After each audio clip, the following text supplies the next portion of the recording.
Content session. I am Rupa PC, Assistant Professor in Commerce, Shri Shankaranand Singh Government First Grade College, Hospet.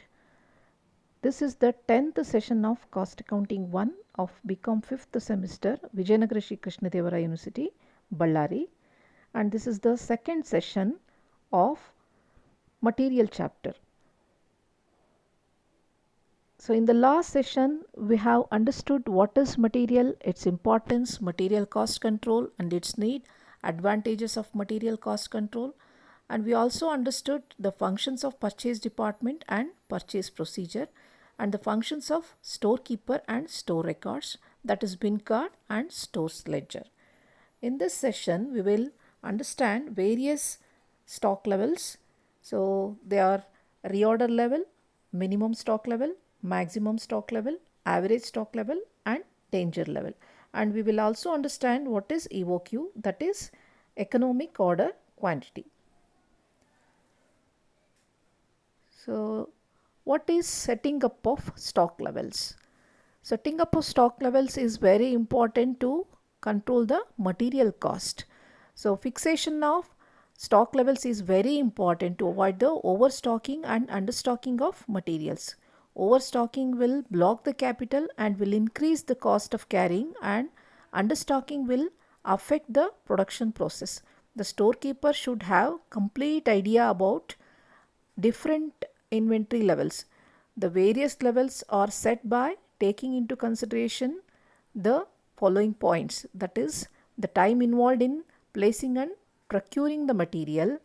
Second one is availability of floor space. Third is quantity and type of materials used, and last is the consumption of materials per year in the organization. These are some of the important points to be remembered while setting the stock levels. So first we will learn what is reorder level. The inventory level at which the order is placed for the purchase of material is called the reorder level. So when the stock of material reaches this level, the storekeeper initiates action for the purchase of material. This is fixed between minimum and maximum stock levels and is normally higher than the minimum stock level. This is necessary to guard against abnormal usage of material and also against the abnormal delay in the supply of materials. The factors which decide the reorder points are the delivery period and the average rate of consumption. So, and minimum level, etc. So, reorder level can be calculated by using the following formula: maximum consumption into maximum delivery period. So, maximum consumption here refers to the maximum consumption or usage of that period. So, the period may be in days or in weeks or in month. So, and maximum delivery period refers to the period which is involved in procuring the materials. So, maximum consumption and maximum delivery period are the two main factors which will be considered for the calculating the reorder level. So this is also reorder level can also be calculated by using another formula: minimum stock level plus average consumption into average delivery period. Okay.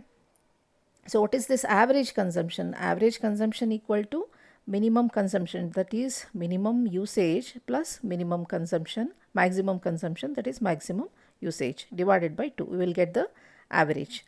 So second is average delivery period. So average means the average of minimum delivery period and the maximum delivery period.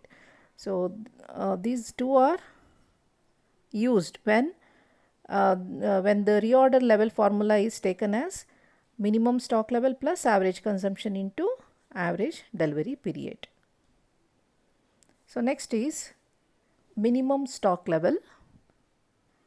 Minimum stock level, which is also called the safety or buffer stock, is the lower limit below which the stock of any item should not normally be allowed to fall. The objective behind this is to see the production activities are not stopped due to the lack of material. The minimum stock is the safety point which work as a cushion against the stoppage of production. If the minimum stock is too large, the handling and carrying costs would be high, and if the minimum stock is too low, there are chances of stoppage of production because of non-availability of materials, or the non-carrying cost would be too high. The minimum stock level is fixed by taking the following factors, that is reorder level, average delivery period or lead time, and the average consumption of material. So here already we have told that the average delivery period means the lead time, that is the time gap between the order and the receipt of material, that is the time which is involved in procuring the materials. Average consumption means the usage of materials. So reorder level, so we have calculated earlier.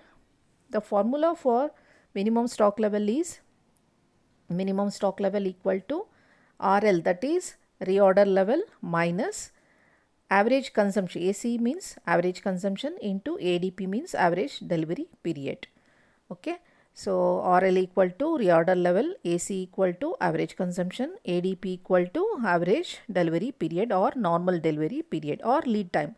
So lead time is also known as the normal delivery period or average delivery period.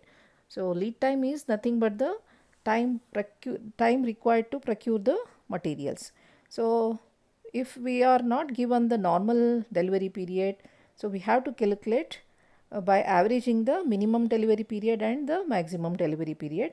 And if we are not given the normal consumption, we have to calculate it by averaging the minimum consumption and maximum consumption. So next is maximum stock level. Maximum stock level represents the upper limit beyond which the quantity of any item is not allowed to rise. The objective behind this is to ensure that the capital is not blocked in the stores unnecessarily. The fixation of this level depends upon various factors such as nature of material, amount of capital available, cost of carrying the inventory, availability of supply of materials, space in the storeroom, rate of consumption, etc. These are some of the factors which will affect the fixation of the maximum stock level. So what is the formula for this maximum stock level? Maximum stock level equal to RL, that is reorder level, plus EOQ, that is economic order quantity, minus minimum consumption, that is minimum usage, into minimum delivery period. So next is average stock level. Average stock level shows the average stock held by a firm. Average stock level is determined by averaging the minimum stock level and the maximum stock level, which we have calculated earlier. So formula is average stock level equal to minimum stock level plus maximum stock level divided by 2. Another formula is average stock level is equal to minimum stock level plus half of EOQ. EOQ means economic order quantity. So we should note that. So if we apply both the formula, we will get different answers. Next is danger level. So usually stock level should not be allowed to fall below the minimum stock level. If it falls below the minimum level, then it indicates that urgent action of replenishment of stock must be taken to avoid the stock out situation. Danger level is normally fixed below the minimum stock level. So formula is danger level equal to minimum consumption, that is minimum usage, into emergency delivery period. Okay. Next is economic order quantity. So that is EOQ. Economic order quantity is that size of order which gives maximum economy in purchasing any item of material. It is a quantity of material which can be ordered at a time and purchased economically. EOQ answers the question how much to purchase at a time. So EOQ is also known as order quantity, optimum order quantity, or economic lot size. The quantity of purchase depends on two factors, that is ordering cost and carrying cost. So carrying cost means holding cost. In case of large purchase, cost of carrying the inventory is high. On the other hand, for frequent purchase in small quantities, the cost of ordering and receiving the materials is high. So what are ordering costs? So ordering costs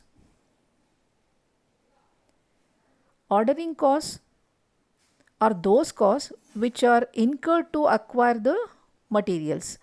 They are the cost of placing purchase order. These costs are constant per order irrespective of the size of the order placed. Buying in large quantities therefore ensures the lower unit cost of acquisition. So ordering costs include cost of placing an order, loading and unloading of goods, transportation costs, insurance for goods in transit, cost of receiving and inspection, administration costs, etc. So next is what is carrying cost or holding costs. So carrying costs are those which relate to the carrying of material from one point of time to another.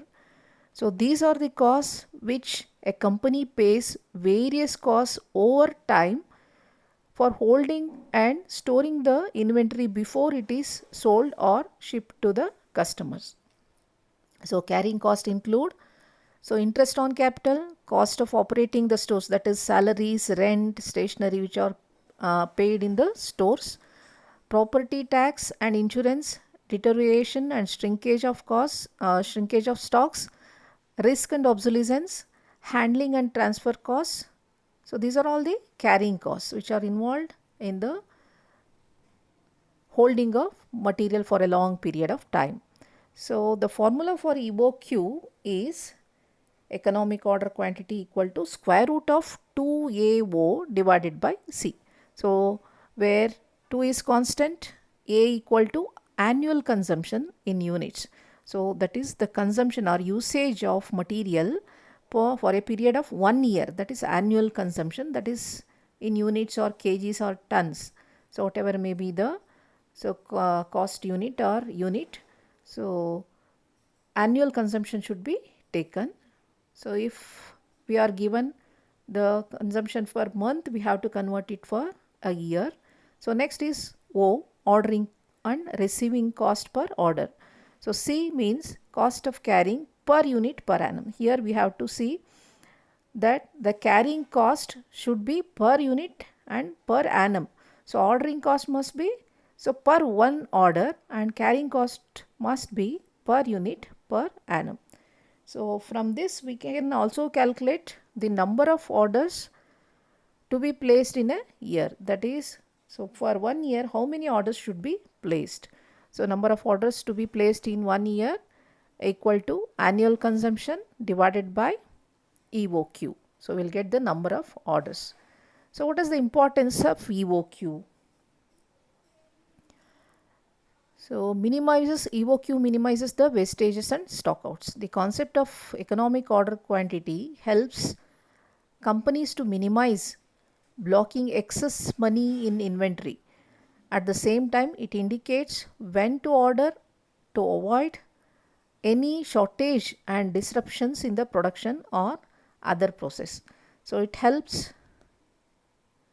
Second is the most important factor which helps the companies is helpful in case of multiple products. It is easy to keep a tab on inventory when the number of products is less, but for bigger companies and multinationals, there are thousands of items to be taken care of in the inventory. EOQ is of great importance in such cases and solves the problem of order to an extent. So these are some of the formulas which we have learnt about the stock levels and the EOQ. In the next session, we will solve some problems on stock levels and EOQ. Thank you.